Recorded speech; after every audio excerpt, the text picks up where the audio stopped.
Hey guys, Kananga here. Just wanted to show y'all a new deck that I have pieced together.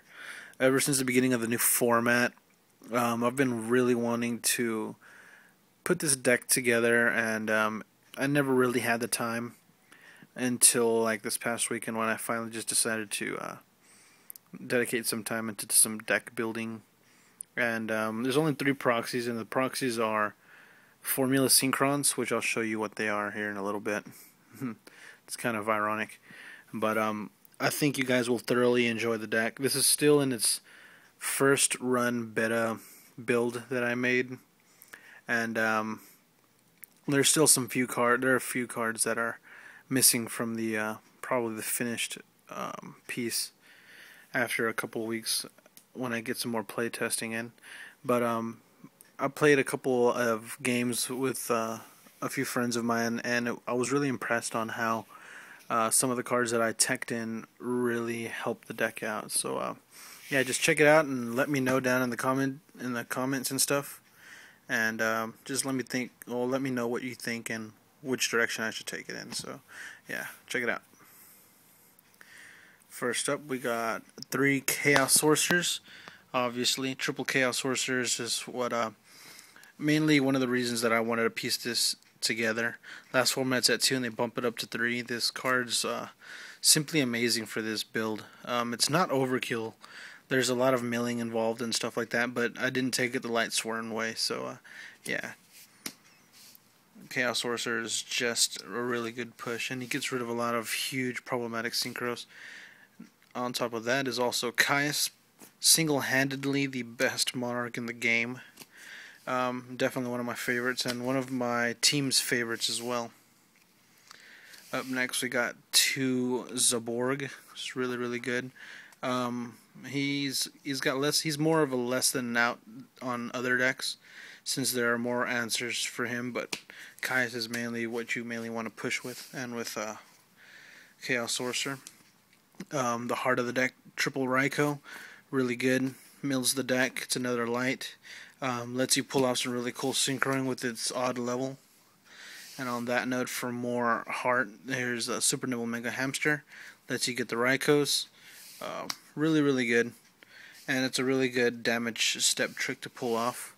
Up next, we got 2 level leaders. It's your tribute fodder, and other ways to bring out bigger synchros like Mistworm and stuff like that, since Mistworm does require 3 monsters. And it's also a dark. To Effect Veiler goes well. 1-star tuner effects can be negated with this, and it's a 1-star. So, and it's a light. It's really good, and it fits with the whole theme.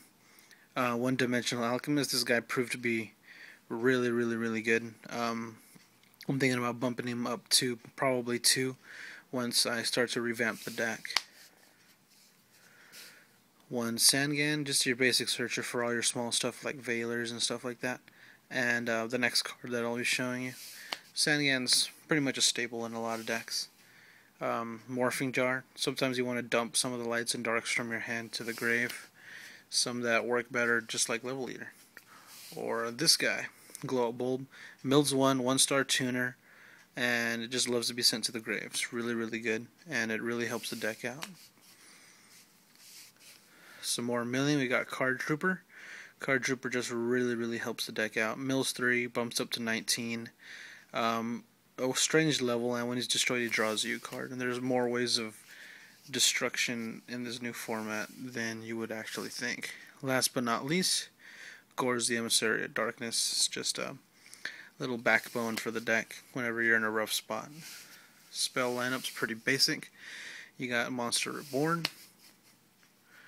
Charge of the Light Brigade for your Raikous, Allure of Darkness, because removal really doesn't hurt the deck. One Book of Moon, the best -1 in the game, Foolish Burial, 1 Giant Trunade, and last but not least, 2 MSTs. No Dark Hole. The joke's on you. And the final last bits of the traps, we got 2 Bottomless Trap Hole, 1 Torrential Tribute. Destruction really doesn't matter in this deck. A lot of things come back anyways. Mirror Force. 1 Call Haunted, and the last 4 cards are my absolute tech pick for the deck, and I was really surprised on how effective these cards were against my opponents that I faced. 1 Zing Zang Hu, the original, not the replica. Just select 2 cards on your opponent's side of the field that are face down, and your opponent cannot activate them. I used this a couple times, and one of the notable ones that I did use it on was on my friend Jan. I shut off both of his solemn warnings, so yeah, it really opened up the door for me to just push forward and extend. And the last 3 cards, which I run in 3, is Light Force Sword. This card single-handedly stopped my opponents from pulling off different types of combos.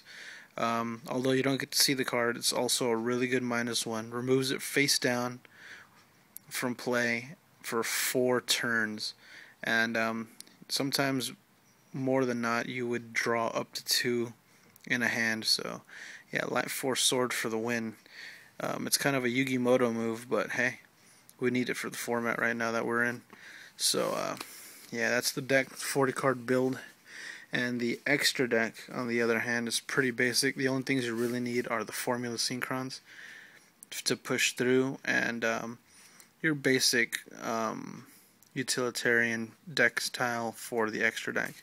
My proxies for Formula Synchron are 3 Legendary 6 Samurai Shien, which is pretty hilarious and ironic, but everything else is practically really basic. Alive Justice Catastor, a Magical Android, Bryanak, pretty much just fill in the blank synchros, Gaia Man, Black Rose, Herbellum, Scrap Dragon's really good with your Dimensional Alchemist, Stardust, Colossal, and finally Mistworm. So yeah, that's the deck. I hope you guys enjoyed it. Until next time, rate, comment, subscribe, and peace.